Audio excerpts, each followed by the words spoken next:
Шановні українці і українки, довгий сьогодні день, багато нарад з нашими військовими. Я вдячний усім підрозділам Збройних сил України та інших складових наших сил оборони України, Служби безпеки України, наші розвідки, Національна гвардія України, Національна поліція, наші прикордонники. Кожен день є у нас необхідні результати для України. І саме такі, як це визначено нашими стратегічними завданнями. Ми продовжуємо відповідати на російські удари по наших містах і селах. Тільки за цю добу росіяни били по Сумщині, Харківщині, Полтавщині, по Херсону. Дуже цинічний удар був по місту Запоріжжя. Були російські удари також по Донеччині, також по нашій Харківщині. Така російська жорстокість і агресія є першопричиною війни. І важливо, щоб росіяни відчували, що ця війна є. І є саме через них. Перше, є дуже відчутні втрати окупанта на нашій землі, яка зараз під російським прапором. Російська воєнна логістика на тимчасово окупованій території України і саме перебування окупантів там надзвичайно ускладнені. Це правильний сигнал Росії. Сигнал, що точно не вийде у Росії безкарно та легко вкрасти землю українського народу та будь-якого іншого народу з тих, кому російські амбіції зараз загрожують. Сучасні технології роблять окупацію надто важкою для окупанта і, можливо, найважчою, ніж було в усі часи. Україна буде посилювати нашу технологічну базу і надалі. Я дякую всім розробникам і всім нашим виробникам. Росія вже не вперше окуповує чужі землі. Російська держава складається з багатьох підкорених народів і з вкрадених земель. Ми за свою землю боремось. Ми боремось за своїх людей. Ми боремось за справедливість для України. Наші люди на тимчасово окупованій території, думаю, вірно все розуміють. На півдні нашої країни, в Криму, на Донеччині та Луганщині ми не дозволяємо Росії використовувати нашу землю як інструмент затягування війни і на перетворення окупації на безкінечну. Наша операція, зокрема щодо Криму, чітко прорахована. І те, як операція триває, абсолютно доводить. Якщо саме те, про що ми говорили з партнерами в рамках G7, у України з'явиться, і це залежить від рішення партнерів. Ми оперативно забезпечимо умови, коли Росія буде змушена обрати мир. Дуже розраховуємо на позитивну відповідь від наших партнерів.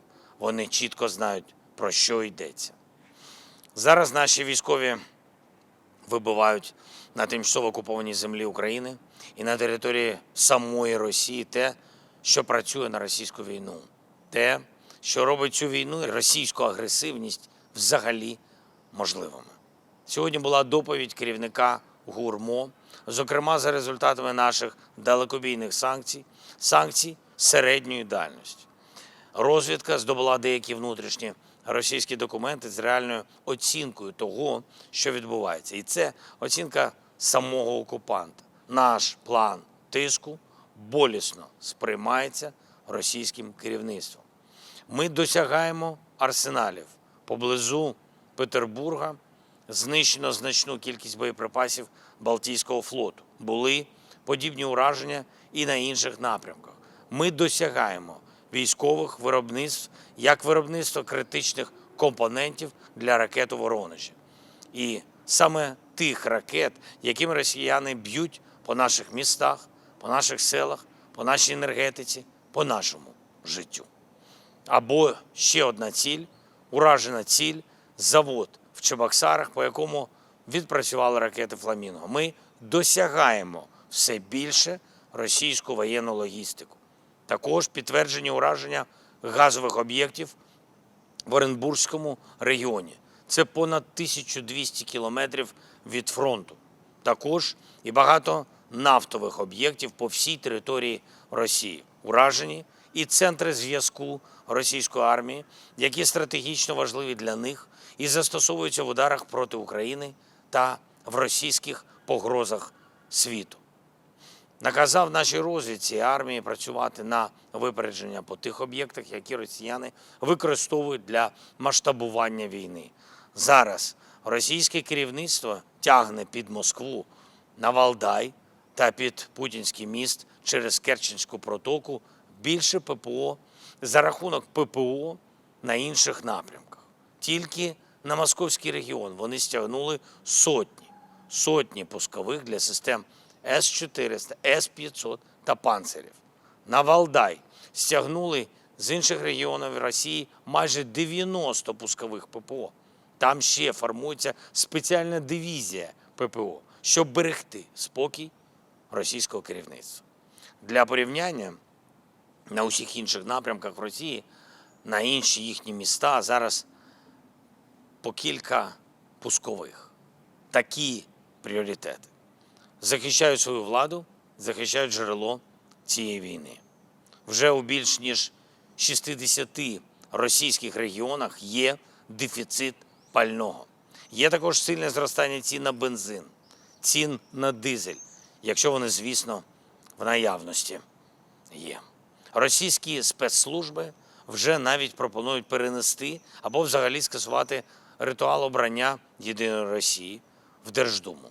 Їхня чергова імітація виборів була запланована на вересень. І зараз ми бачимо по доповідях розвідки, що в Росії не впевнені в процесах на вересень. Багато складнощів. І тільки через те, що Путін відмовляється закінчувати свою війну і не чує наших пропозицій зустрічі, пропозицій реальних перемовин і достойного миру. Треба гарантувати мир. Це найголовніше завдання. Сьогодні була доповідь головнокомандувача Збройних сил, зокрема про наші активні дії на фронті. Я дякую ДШВ, усім підрозділам, також 100-й окремій механізованій бригаді. Затвердив наші подальші активності. Обговорили з командою і подальшу підготовку Drone Deals з нашими партнерами та реалізацію вже досягнутих домовленостей. Обсяги виробництва дронів мають збільшуватись. Україна ніколи не хотіла війни. Всі це знають. Від першого дня війни ми хочемо миру. Ми хочемо справедливості для України. Ми хочемо гарантованої безпеки. Російське керівництво знає, що достойний мир можливий. Знає, що окупація не може бути легалізована. Знає, що чим довше війна, тим складніше розібратись з її наслідками. Треба, щоб Росія пішла на мир. Інструменти для цього є. Я дякую всім, хто допомагає. Я дякую кожному і кожній в наших силах оборони і безпеки України, хто б'ється заради нашої держави, хто працює на оборону, хто гарантує нам влучність. Слава Україні!